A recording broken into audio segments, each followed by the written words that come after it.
If I were to ask you who is the top predator or the apex predator in the ocean is, for many it's going to be the great white shark.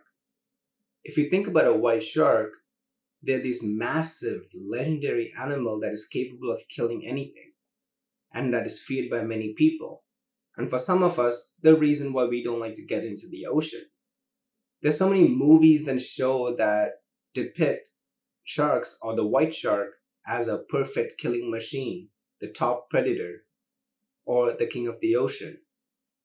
But news and movies don't really show orcas or killer whales as an apex predator. In fact, when you think about them, you see them in theme parks where they do tricks for us.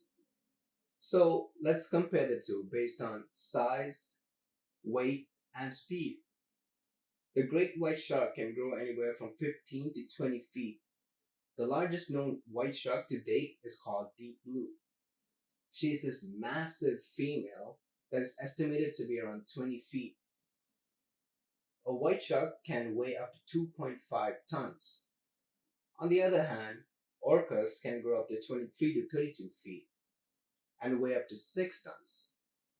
If you compare their burst speed, white shark can have a burst speed of 25 miles per hour, while orcas can grow up to 30 miles per hour. So looking at these comparisons, you can see the orcas are faster, heavier, and larger than a white shark. But these small differences is not enough to crown them as the true king of the ocean. Even though orcas win the head-to-head comparisons, sharks have other characteristics that can help them out. For example, their skeleton is made of cartilage, which helps them move and change direction much faster during a hunt. So the best way to figure out who the true king of the ocean is to look at the interaction when these two meet.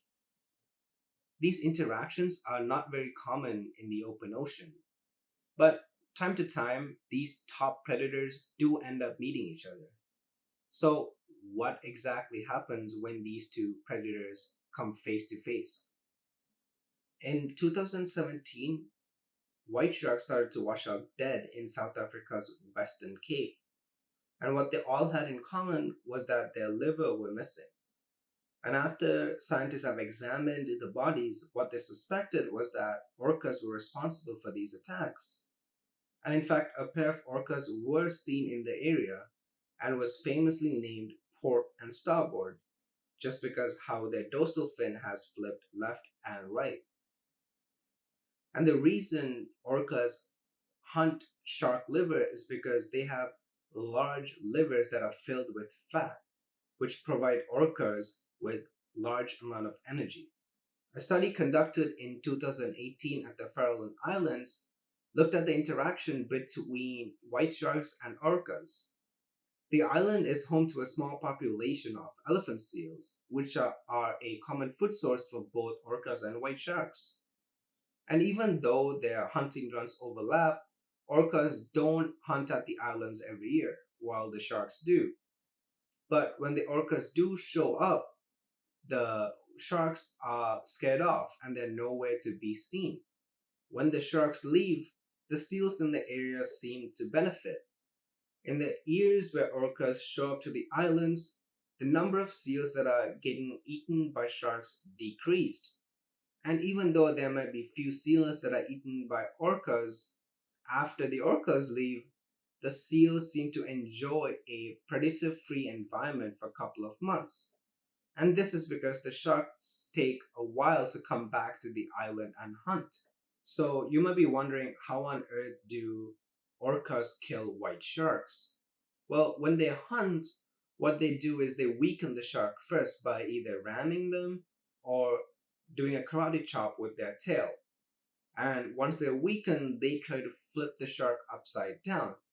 This induces tonic immobility in the shark, which is basically a state where the shark is inactive, something like a state of hypnosis.